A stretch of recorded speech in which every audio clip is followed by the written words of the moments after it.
سلام، ان شاء الله تكونوا كامل بخير وعلى خير.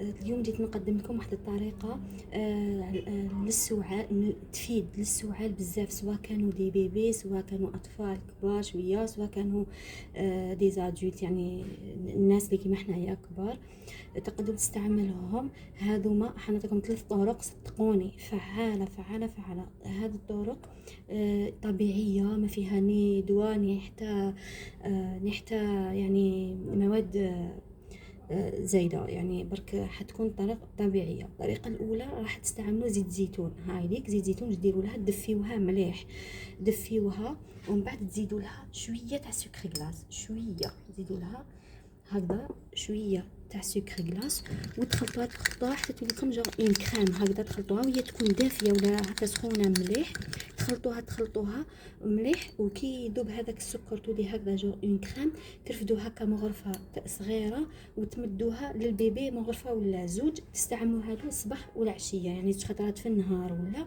صدقوني هذه الطريقه بلا ما تطولوا دواء بلا حتى حاجه. وتزيدوا وريت لكم طريقه كيفاش تنقيو له نيفو، يعني الا كان عنده سعال ماشي قباله تروحوا تعطوا دواء، سيو نقيو له الانف تاعو، راني حطيت لكم لا فيديو تقدروا تشوفوه وتزيدوا تستعملوا له هذه الطريقه. ولا كاين واحد السيرو اللي هو صح ناتورال توكيد اللي يعني حطيت لكم لا فيديو هدرت لكم عليه ثاني. بس يو ما تروحوش لقباله لي زونتيبيوتيك للذراري ولا تدوهم طبيب يبدا يعطوهم في الدواوات ديريكتومون. ولا الطريقه الثانيه اللي هي العسل مع القارص.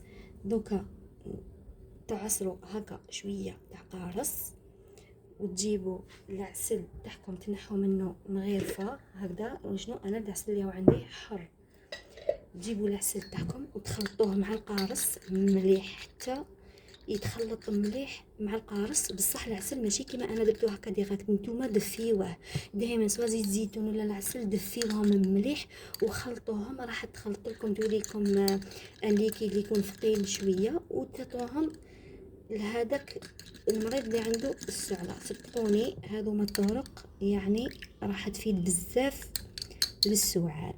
هذه طريقة ثانية. الطريقة الثالثة اللي هي بماء البصل. شوفوا انا عندي بداخل الماء تاع البصل، يعني واش ديروا تسكرفجوا البصل في لاصه رقيقه تاع السكرف هذا، ومن بعد هذاك تعصروه هكذا يخرج لكم هذاك الماء، ديروه قباله في فنجان ولا كما درتو انايا هذاك الماء تاع البصل.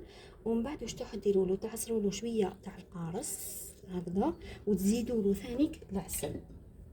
قلت لكم دائما سيو تشريو العسل اللي يكون حر ويكون دافي. انا نعاود نهضر لكم، نعاود نقول لكم العسل دفيوه وتخلطوا. هذه تقدروا تعطوها لهم خطره في النهار قبل ما يرقدوا ولا فانيك مليحه تخي زيت الكاس. تخلطوا مليح هكذا وهكذا تكونوا استعملتوا طرق يعني بلا ما تستعملوا دواوات وهي فعاله. اللي تعرفوا عنده السعله ولا سواء عنده دي بيبي ولا بارطاجيو لها هذا الفيديو وابوني سيل تعيشوا.